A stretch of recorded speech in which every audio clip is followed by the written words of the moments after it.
आज ही से जीवन के हर पल का आनंद उठा लो, आज ही से मन की एक नई शांति पालो। समय आ गया बदलने का, समय आ गया कुछ करने का, अब उठा लो आनंद प्रतिदिन के जीवन का। आनंद लो प्रतिदिन के जीवन का में स्वागत है। आज आप आए, मुझे खुशी हुई। जानते 71% अमरीकी कहते हैं कि कर्ज ने उनके जीवन को दुखी कर दिया है। मैं एक मिशन पर हूं ताकि आपकी मदद कर सकूं। इसीलिए पिछले कुछ हफ्तों से मेरे विशेष अतिथि और मैं आपको कुछ व्यवहारिक बातें बता रहे थे ताकि आप अपने पैसों का अच्छी तरह नियोजन कर सकें। आज इस श्रृंखला की समाप्ति में मैं आपको प्रोत्साहित करती हूं कि आर्थिक व्यवस्था के नियोजन में आप सही रहें। इस विशेष श्रृंखला को करने में मुझे बड़ा आनंद आया और मुझे प्रतीति है कि इससे लाखों लोगों को मदद मिलेगी, क्योंकि दुख की बात है कि बहुत से लोग पैसों का नियोजन बिल्कुल भी नहीं जानते। इसलिए मैं यहाँ अपनी श्रृंखला के सारे नोट्स के साथ बैठी हूँ जिन पर मैंने कठिन परिश्रम किया है और यहाँ स्टूडियो में आने से पहले कईयों को मैंने रेखांकित किया है, जो कि ऐसी बातें हैं जिनका जानना आपके लिए ज़रूरी है और ये विचार महत्वपूर्ण है। इसीलिए मैं शुरू करना चाहूँगी मत्ती 6:33 से। इस वचन से आप परिचित ही होंगे। ये कहता है, पहले प्रभु के राज्य और उसकी धार्मिकता की खोज करो तो ये सब वस्तुएं भी तुम्हें मिल जाएंगी। हम वस्तु प्रधान समाज में जीते हैं और लोगों का मूल्य उनके पास जो चीज़ें हैं उनसे आंकते हैं और उनका पद क्या है उससे आंकते हैं। लेकिन ये हमारे लिए प्रभु की इच्छा नहीं है। वो हमें वस्तुओं से आशीषित करना चाहता है। वो नहीं चाहता कि हम उनके पीछे भागें। पहले हमें राज्य की खोज करना है, अर्थात प्रभु की इच्छा की खोज करना, धार्मिकता, शांति, आनंद और उन सब अद्भुत चीज़ों की खोज करना जो प्रभु हमें देना चाहता है। लूका 16:13 में बाइबल कहती है कि तुम प्रभु और धन दोनों की सेवा नहीं कर सकते। किसी एक चीज़ को प्रथम होना है और बाकियों को उसके बाद होना है। इसके बारे में सोचिए। तुम प्रभु और धन दोनों की सेवा नहीं कर सकते। आप प्रभु की सेवा कर धन पा सकते हैं, लेकिन दोनों की सेवा नहीं कर सकते क्योंकि दोनों एक समतल नहीं है। एक को दूसरे के बाद आना है और हम जानते कि प्रभु हमारे जीवन में पहला स्थान चाहते हैं। अगर हम प्रभु की इच्छा चाहते हैं तो उसे प्रथम स्थान देना होगा। मैं आपको प्रोत्साहित करती हूँ कि आप इतनी देर तक काम ना करें कि आप अपना समय अपने परिवार के साथ ना बिता सकें। पहले प्रभु को खोजें और वो आपको क्या करना है उसकी योजना बताएगा। अधिकांशतः अगर हम प्रभु के लिए कुछ स्वाभाविक छोड़ने को तैयार हैं तो ना सिर्फ हम प्रभु के साथ अच्छे रिश्ते में बने रहेंगे, वरन वो हमें वो सारी सांसारिक वस्तुएं देगा, वो भी दैविक तरीके से। बाइबल भजन संहिता की किताब में कहती है कि अगर हम प्रभु को पूरे मन से खोजें, सचमुच उसे खोजें और उसके पीछे जाएं, तो वो हमारे हृदय की इच्छाएं पूरी करेगा। मुझे खुशी है कि मुझे इन चीज़ों के पीछे नहीं जाना पड़ता, क्योंकि ये जीने का फलदायक तरीका नहीं है। यिर्मयाह 2:13 बताता है कि लोगों ने ऐसे हौद खोदे जिनमें जल नहीं रह सकता था। इसका मतलब उन्होंने अपनी सारी शक्ति उन चीज़ों को पाने में लगा दी जिनसे उन्हें कोई संतृप्ति नहीं मिलती। अब आपके सामने कर्ज के कुछ आंकड़े हैं और इन्हें मैंने पहले भी बताए हैं और ये मुझे सचमुच आश्चर्य में डाल देते, इसलिए दोबारा कहती हूँ। जैसा मैंने कहा था कि 71% अमरीकी कहते हैं कि कर्जे से उनकी जिंदगी बहुत ही दुखी हो गई है। आपको ये एहसास नहीं होगा कि कर्ज आप पर कितना दबाव डाल सकता है और इस दबाव के कारण बहुत से विवाहित जोड़े तलाक तक पहुंच जाते हैं, क्योंकि वे सदा पैसों को लेकर झगड़ते रहते हैं। कर्ज का संबंध लालच से जोड़ा जाता है और प्रभु नहीं चाहता कि हम लालची हों। लोगों को अपनी आमदनी से 30% कम जीना चाहिए। जरा सोचिए, लोगों की जितनी आय हो उससे 30% कम व्यय करना चाहिए अगर वे चाहते हैं कि आर्थिक रूप से सुरक्षित रहें। अधिकांश लोग अपनी आय से अधिक खर्चा करते हैं। ऐसा सोचना शायद आपके लिए नया हो कि मुझे अपनी आय से कम में जीना है, क्योंकि हमारी सोच होती है मेरे पास जितना है उतना मैं खर्च कर दूंगा। बहुत से लोग कल की बढ़ोतरी को कार्ड द्वारा आज खर्च कर देते हैं, जिसका भुगतान वे कभी नहीं कर पाते। मैं इन क्रेडिट कार्ड के विरुद्ध नहीं हूँ, लेकिन हम जिनका भुगतान नहीं कर सकते उनके ऊपर कर्जा लेकर खर्च करना बहुत ही गलत बात है। कल के सपने के लिए आज खर्च ना करें, क्योंकि जब कल आएगा आप फिर एक बार दिवालिया हो चुके होंगे और ज़रूरतों को पूरा नहीं कर पाएंगे। क्रेडिट कार्ड्स द्वारा लोगों के लिए बहुत सी चीज़ें मुमकिन हो गई हैं। इससे चीज़ों के लिए इंतज़ार करने की ज़रूरत नहीं पड़ती। हमें जो चाहिए उसे हम तुरंत पा सकते हैं। लेकिन बुरी खबर यह कि अगर कई सालों तक आप ऐसा करते रहेंगे तो जल्दी ही भुगतान का पहाड़ आप पर टूट पड़ेगा और वो दिन जल्दी ही आ जाएगा। और आज अधिकांश लोगों की यही स्थिति है। जब कभी भी हम किसी चीज़ का भुगतान महीने के अंत में नहीं कर पाते तो हम समस्या को आह्वानित कर रहे हैं। मैं सहूलियत के लिए इन कार्ड्स का उपयोग करती हूँ क्योंकि हम सभी ऐसे समाज में रहते जहाँ ये आदान प्रदान का एक जरिया है। मुझे इससे कोई शिकायत नहीं है। मैं किसी को कानूनी दांव पेच नहीं सिखा रही हूँ, लेकिन मैं ये कह रही हूँ कि हमें कार्ड्स के प्रति इतने भावनात्मक नहीं होना चाहिए कि हमें बस अभी उसे पाना ही है और इंतज़ार नहीं कर सकते हैं, जबकि हम जानते कि उन चीज़ों का भुगतान हम नहीं कर पाएंगे और उन कार्ड्स पर का बिल बढ़ता जाएगा, बढ़ता जाएगा, बढ़ता ही जाएगा। हमारे साथ संपर्क के लिए हम क्रेडिट कार्ड्स का प्रयोग करने को कहते हैं। आप इनके द्वारा दान दे सकते हैं, हमारी प्रस्तुति को आप इसे पा सकते हैं, लेकिन हम आपको कर्ज लेने के लिए प्रोत्साहित नहीं करेंगे। आप अपनी आर्थिक व्यवस्था बदल सकते हैं। सचमुच ये बदलाव अच्छे के लिए होगा क्योंकि साधारण बदलाव ही शुरुआत है। क्रिस और उनकी पत्नी शेरी ने कठिनाइयों से गुजरकर ये सीखा कि पैसों के नियोजन का सीधा और व्यवहारिक तरीका है। मैं चाहती हूँ कि आप उनसे मिलें। क्रिस और शेरी की शादी के पहले दिन उन्होंने पैसों के बारे में उतना सोचा नहीं, लेकिन 20वें दिन ये चर्चा आरंभ हो गई। हम तो रुपयों का बुद्धि से उपयोग नहीं कर रहे थे और आय से ज्यादा खर्च कर रहे थे। सैंडविचेस और फास्ट फूड खाने का मुख्य जरिया बन गया था। इन सब के बावजूद भी क्रिस और शेरी प्रभु के विश्वसनीय रहे।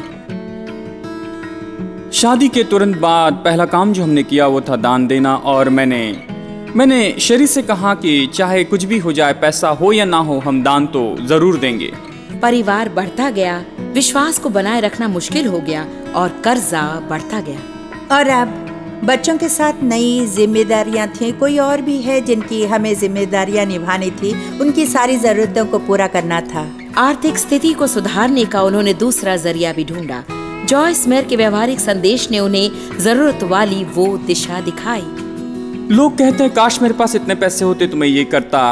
चलिए व्यवहारिक बातें करते हैं। अभी आपके पास में जो है उनके साथ आप क्या कर रहे हैं? उन्होंने दशमांश दिया, कुछ पैसे बचाए, थोड़े आराम का त्याग किया और कर्जा चुकाना शुरू कर दिया। जॉयस बहुत ही व्यवहारिक है और जरूरत की मूल आवश्यकता पर ध्यान देती है। जानते हैं इसके पहले कि आधुनिक बचत और नियोजन तकनीक को जाने, आइए कुछ व्यवहारिक बातें सीख लें। क्रिस और शेरी का कहना है कि आर्थिक परेशानियों में प्रभु ने उनकी मदद की। जब खाने के लिए उनके पास पैसे नहीं थे, तब उन्हें अनजान लोगों से पैसों की भेंट मिली। प्रभु ने उनकी विश्वसनीयता का आदर किया और जैसे जैसे विश्वास बढ़ा, पैसे भी बढ़ते गए। व्यवहारिक तरीकों और बुद्धि का उपयोग करके आप जहां से जहां तक जाना चाहते हैं वहां पर पहुंच सकते हैं। अपनी खरीदारी पर सही निर्णय ले और आय से परे जीना छोड़ दें। जब आप पीछे मुड़कर बिलों को देखते हैं तो लगता है कि ऐसी बहुत सी चीजें थी जिनकी आपको जरूरत नहीं थी। इससे आपको मदद मिलेगी। आशा है कि क्रिस और शेरी की गवाही अच्छी लगी होगी और ऋण से मुक्त होने में आपको प्रोत्साहन मिला होगा कि आप भी ऋण मुक्त हो सकते हैं। आप अवश्य हो सकते हैं। ये न सोचे कि ये नामुमकिन है। अच्छी शुरुआत के लिए कभी देरी नहीं होती। कई लोगों की हारी हुई मनोदशा होती है, मैं कर्ज के बोझ में डूबा हूं, बाहर नहीं आ सकूंगा। ऐसी मनोदशा आपको नहीं रखनी चाहिए। नकारात्मक मनोदशा न रखें। प्रभु में भरोसा रखकर सकारात्मक मनोदशा रखें और अगर आप वो करें जो कर सकते हैं तो प्रभु वो करेगा जो आप नहीं कर सकते। अधिकांश समय लोग चमत्कार के लिए भरोसा रखते हैं लेकिन अपना भाग नहीं निभाते। क्रिस और शेरी की गवाही से पहले मैं आपके साथ कुछ आंकड़ों के विषय चर्चा कर रही थी। मैं उन्हें कुछ और देर बताना चाहूंगी। अधिकांश अमरियों के पास औसतन 7 क्रेडिट कार्ड्स होते हैं और ये भी पता चला है, जो मुझे अचंभित करता है, हर 3 महीने 15.4 बिलियन क्रेडिट इश्तहारों का प्रभाव अमरीकी प्रजा पर पड़ता है। 15.4 बिलियन मौके कर्ज लेने के, 15.4 इश्तहार, ये कहते हुए कि आज इन्हें खरीदिए और भुगतान बाद में कीजिए। दुनिया की उच्च स्तर की 4 क्रेडिट कार्ड कंपनियां $567 बिलियन से भी अधिक हर साल इश्तहार पर खर्च करते हैं। यहाँ तक कि कॉलेज स्टूडेंट्स को भी इन इश्तहारों द्वारा क्रेडिट कार्ड लेने को उकसाया जाता है। तो कई कॉलेज स्टूडेंट जब तक कि कॉलेज से बाहर आते हैं पहले ही उन पर स्कूल के कर्ज का भार रहता है, ऊपर से क्रेडिट कार्ड का कर्जा, और अभी उनके पास नौकरी भी नहीं होती है। बाइबल होशे 4:6 में कहती है कि बिना ज्ञान के लोग नाश हो जाते हैं, ज्ञान के बिना लोग नाश हो जाते हैं, ज्ञान के बिना वे बर्बाद हो जाते हैं। जानते हैं, हाई स्कूल का हर विद्यार्थी ये जानता है कि अमीबा क्या होता है, लेकिन अधिकांश विद्यार्थी अपने पैसों को संतुलन करना नहीं जानते। देखिए, मैं उनका मजाक नहीं उड़ा रही हूँ, ये मेरा मकसद बिल्कुल नहीं। मतलब ये है कि अभिभावक, शिक्षक और अगुवे और बड़ों का ये कर्तव्य होता है कि अपने बच्चों को जीवन का व्यवहारिक ज्ञान दें। उन्हें अमीबा के बारे में सिखाना सही है, लेकिन क्या आप जानते हैं, उससे मेरा जीवन नहीं बदला, उससे हर दिन की जिंदगी नहीं जी जा सकती, उससे ऋण मुक्त नहीं हो सकते, अपने पति के साथ निभाने में मदद नहीं मिलती। लोगों को पढ़ाना ठीक है, लेकिन हमें उन्हें व्यवहारिक ज्ञान देना बहुत ही ज़रूरी है ताकि वो जीवन सही रूप में जी सके, वो जीवन जो उन्हें प्रभु ने दिया है। इसीलिए मुझे यूहन्ना 10:10 अच्छा लगता है। यीशु आया ताकि वे जीवन पाएं और बहुतायत से पाएं। मुझे नहीं लगता कि कर्ज में डूबकर कोई जीवन बहुतायत में जी भी सकता है। कई युवा नहीं जानते कि पैसों का निवेश कैसे करें। दुख की बात है कि उनमें से अधिकांश ये भी नहीं जानते कि काम कैसे करें, क्योंकि माता पिता, खासकर जिस समाज में हम रह रहे हैं, उसके लिए बच्चों की सारी ज़रूरतें पूरी करते हैं ये सोचकर कि यही प्यार है। लेकिन हमारे लिए ज़रूरी है कि उन्हें ये सिखाएं कि जिम्मेदारियों को कैसे निभाना चाहिए, ना कि सब कुछ आसान बना दें, लेकिन ये सिखाएं कि समाज में कैसे जिएं। आज की युवा पीढ़ी में और वयस्कों में भी धीरज की कमी है। उन्हें वो सब कुछ तुरंत चाहिए जो उनके माता पिता को पाने में 50 साल लग गए थे। हमें ये जानना है कि ये प्रभु की रीति बिल्कुल नहीं। देखिए, अगर किसी भी कार्य में परिश्रम ना हो, किसी में भी आप निवेश ना करें, तो उस चीज का मूल्य आप नहीं जान पाएंगे। अगर आप किसी को कुछ देते हैं तो वे भेंट पाकर उत्तेजित तो होंगे, लेकिन अगर उसे पाने में उन्हें परिश्रम करना पड़े, पैसे बचाने पड़े, निवेश करना पड़े, तो वे उसकी अधिक सराहना कर पाएंगे और सही रीति से उसकी देखभाल कर पाएंगे। हमें अपने बच्चों को सिखाना है, विशेषकर ये बात सिखानी है। डेव और मैं आर्थिक व्यवस्था के बारे में जो सोचते हैं वो ये है, उसे आपको अपने बच्चों को सिखाना चाहिए कि काम करें और पैसों को खर्च करें, दान दें और पैसों की बचत करें। ज़रा इसके बारे में सोचिए। हमें उन्हें काम करना सिखाना होगा, क्योंकि अगर काम ना हो तो कुछ करने के लिए मार्ग नहीं मिलेगा। तो सबसे पहले देखिए, जब बच्चे छोटे होते हैं आप उन्हें सिखाएं कि काम करना अच्छी बात है, जिम्मेदारी निभाना अच्छी बात है, और उन्हें कुछ करने के लिए काम दें और उन्हें प्रोत्साहित करें कि ऐसा करना जीवन का एक भाग है। और जब वे काम कर कुछ पैसा अपने पास पा लेते हैं तो हमें उन्हें सिखाना चाहिए कि उन पैसों से कुछ दान दें। बाइबल वास्तव में कहती कि हमें अपनी सारी बढ़ोतरी का 10% प्रभु को देना है और हमें लोगों को आशीष देने के लिए इच्छुक होना है और देने के विषय कुछ अतिरिक्त करना है। तो बच्चों को दान देना सिखाएं। अगर आप वयस्क हैं और आपने ये सीख अभी तक नहीं सीखी है तो आपको शिशु की भांति प्रभु के वचन में आना है और उन सिद्धांतों को सीखना है ताकि आप वैसा जीवन जिए जैसा प्रभु चाहता है। तो हमें काम करना है, दशमांश देना है, पैसे बचाने हैं और पैसों को खर्च करना है, परंतु सब सीमा के अंदर।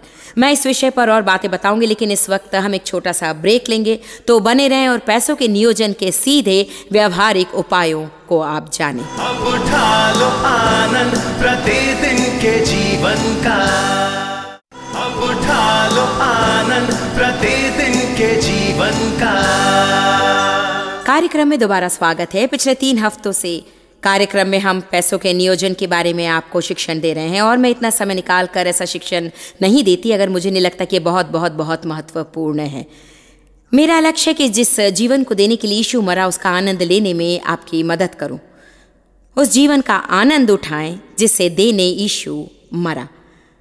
वो इसलिए नहीं मरा कि हम परेशान हों, वो मरा ताकि हमें मिले धार्मिकता, शांति और आनंद, और हम उस जीवन का आनंद उठा सके जो उसने हमें दिया। और हम ऐसा नहीं कर सकते अगर हम दबाव और परेशानी में रहें। तो धन का कर्ज हमें वास्तव में दबाव में डाल सकता है और परेशानी में डाल सकता है। मैं जानती हूँ कि मैं आपसे जब बातें कर रही हूँ लेकिन आप में से कई इस तरह के दबाव में हैं और इस कारण बहुत ही लोग परेशान हैं और क्या करें नहीं जानते। शायद आपने अपने पैसों का निर्वाह ठीक से नहीं किया, या पैसों का निर्वाह कैसे करना है आप नहीं जानते, और या फिर पैसों का नियोजन आपको सिखाया नहीं गया होगा और शायद आपके साथ कुछ बुरी घटना घटी हो, शायद आपकी नौकरी चली गई हो और ऐसे समय मेडिकल बिल्स आए हों जब आपका इंश्योरेंस ना हो, चाहे कुछ भी कारण क्यों ना हो। बहुत से लोगों को पैसों के बारे में सचमुच बहुत ही परेशानी होती है, और मेरा विश्वास है कि अगर आप बाइबल के सिद्धांतों का अनुसरण करेंगे आप ऋण मुक्त जीवन जी सकेंगे। शायद थोड़ा समय लगे, लेकिन आपकी तरफ से आपको पैसों का निवेश करना होगा, थोड़ा धीरज और अनुशासन रखना होगा, थोड़ी सीख की और नई जिम्मेदारियों की ज़रूरत पड़ेगी। लेकिन मुझे प्रतीति है कि ये मुमकिन है, और मैं आपको सिखाने की कोशिश कर रही हूँ उन कैसे करना को। मैंने पहले भी बताया था ब्रेक से पहले, होशे 4:6 कहता है कि मेरे ज्ञान के ना होने से मेरी प्रजा नाश हो गई, ज्ञान के बिना नाश हो गई। हमें स्वयं सीखना है और लोगों को सिखाना है कि अपने आर्थिक बखेड़ों से निकलने के लिए हमें क्या करना चाहिए। हमें काम करना सीखना होगा, यही पहला सिद्धांत है। पहले काम करना होगा और उससे जो आमदनी होगी उससे हमें दान देना सीखना होगा, और पैसों की बचत सीखनी होगी और सही मायने में खर्च करना। मेरे पति कहते हैं कि हमारे पास जो है वो किनारे हैं, और अगर आप इसके अंदर ही रहेंगे तो प्रभु आपको आशीषित करेगा और आपके किनारे बढ़ जाएंगे और अधिक आप पा सकेंगे। हमारे पास जो है उसके प्रति अगर हम मर्यादा रखें तो प्रभु हमें अधिक देगा। जो छोटी चीज़ों में विश्वसनीय होगा वो बड़ी चीज़ों पर राज्य करेगा। ये बाइबल का सिद्धांत है, जो छोटी चीज़ों में विश्वसनीय होगा वो बड़ी चीज़ों पर राज्य करेगा। आपको बच्चों को कम उम्र में ही सिखाना होगा कि काम करें, दान दें, बचत करें और खर्च करें, सब अपनी सीमा में रहकर। मैं आपको प्रोत्साहित करती हूँ कि आप पढ़े खूब पढ़े, ऐसी चीज़ें पढ़ें जिससे अर्थव्यवस्था में आपको मदद मिले। मुझे इस क्षेत्र में कोई खास परेशानी नहीं है, क्योंकि मैंने रुपयों के सिद्धांत के बारे में बहुत कुछ सीखा है। रुपयों के नियोजन में डेव को वरदान प्राप्त है, तो इसी कारण जॉयस मेरे सेवकाई सदा कर्ज मुक्त रही है, और मेरे पति बहुत ही धीरज वाले हैं और ज़रूरत की चीज़ों के लिए समय से पहले पैसे बचाते हैं और प्रतीक्षा करने को भी वे तैयार हैं। शादी की शुरुआत में मैं ऐसी नहीं थी, लेकिन देव ने मुझे सिखाया कि प्रतीक्षा करना दबाव के अंतर्गत रहने से बेहतर है। हालांकि इस श्रृंखला को करते समय मैं किसी खास दबाव में नहीं थी, मुझे अधिक अध्ययन करना पड़ा ताकि मैं ठीक से प्रचार कर सकूं, और मैंने भी बहुत कुछ सीखा सिर्फ पढ़ने से। अगर इस क्षेत्र में आपकी ज़रूरतें हैं, अगर इस क्षेत्र में आप बढ़ोतरी चाहते हैं तो आपके लिए पढ़ना बहुत ज़रूरी है। कई लोग अध्ययन करने तक ये तक नहीं जान पाते कि उन्हें कितनी अज्ञानता थी। हम नहीं जानते कि हमें क्या पता नहीं, इसलिए हम कार्य करना शुरू करते हैं गर्व से ये सोचकर कि हम सब जानते हैं, लेकिन वास्तव में हम बहुत कम जानते हैं। चूंकि आप नहीं जानते कि आप क्या नहीं जानते, तो आपको उसे जानने में व्यस्त होना चाहिए ताकि उससे आपको मदद मिल सके। उदाहरण के लिए, क्या आप जानते कि आपकी आर्थिक स्थिति क्या है? बहुत से लोगों को ये तक नहीं पता कि उनकी आर्थिक स्थिति क्या है। वे अपनी चेकबुक को भी नहीं देखते हैं। आप में से अधिकांश ये तक नहीं जानते कि उनके बैंक में कितना पैसा है। उन्हें ये तक नहीं पता कि अगले 30 दिनों में उन्हें किन बिलों का भुगतान करना होगा। वे अपने आप को आश्चर्यचकित होने देते हैं। देखिए, ये बड़ा आसान होता है कि किसी को हर महीने बार बार क्रेडिट कार्ड दें, लेकिन जब राशि अधिक हो जाती है तो आश्चर्य होता है। हाँ, अगर कार्ड का उपयोग ज़रूरी है तो आपको इस बात का हिसाब रखना होगा कि आप कितना खर्च कर रहे हैं। कार्ड्स का उपयोग सहूलियत के लिए करना चाहिए, हर महीने के अंत में उनका सही रीति से भुगतान कर देना चाहिए, लेकिन हम कभी भी उसका इस्तेमाल करते हैं और फिर 2-3 दिनों के अंदर अपनी चेकबुक निकाल कर देखते हैं कि हमारे पास वास्तव में क्या है। मैं ऐसे कई लोगों को जानती हूँ जिन्हें जब महीने के अंत में बिल आता है तो विश्वास नहीं होता कितना खर्च किया, और ऐसा करना वास्तव में हमारी जिम्मेदारी को नहीं दर्शाता है। मतलब आपको सदा इस बात को जानना चाहिए कि आपके पास कितना है और कितना आपने खर्च किया, लेकिन दुख की बात है कि लोग कितना खर्च किया से बेहतर कितना है ये जानते हैं। इस बारे में सोचिए। लोगों को इस बात की चिंता रहती है कि उनके पास क्या है, बजाय कि कितना कर्जा है। एक बात का ध्यान रखिए, अगर ऐसी चीज का कर्जा है तो वो आपका नहीं। आपके पास बड़ी कार या बड़ा मकान हो सकता है, लेकिन सच्चाई यह है कि अगर इन पर लाखों का या और भी ज़्यादा कर्जा हो तो जिसके ऊपर आपका सचमुच अधिकार है वो है जिसका आपने भुगतान किया हो। इन सिद्धांतों को समझना बहुत ज़रूरी है। आपकी धन की लड़ाई वास्तव में आत्मिक लड़ाई है। ये सच में शैतान है जो हमें धोखे में डालता है ताकि हमें दबाव में रख सके। वो हमारा ध्यान प्रभु के साथ चलने की बजाय दूसरी ओर आकर्षित करता है। इस कारण वो हर तरह के दबाव और परेशानियों को हमारे जीवन में डालता है ताकि हमारा ध्यान उस समस्या की ओर आकर्षित हो और हम प्रभु के साथ चलने से ध्यान हटाकर उन दैविक सिद्धांतों की ओर ध्यान न दे सके। मेरे विचार से आप लोगों को अपनी आर्थिक स्थिति के प्रति क्रोधित होना चाहिए। मैं पवित्र क्रोध की बात कर रही हूँ, जहां आप कह सकें कि क्या आप जानते हैं, मैं इस तरह और नहीं जीना चाहता हूँ। हो सकता है आप ऐसे परिवार में पले बड़े हैं जो सदा कर्ज में डूबा है और आपने उसे स्वीकार लिया है ये, लेकिन आपके लिए प्रभु की इच्छा नहीं है और ये जीने का तरीका भी नहीं है। जैसा मैंने कहा, दोबारा शुरुआत के लिए कभी देरी नहीं होती।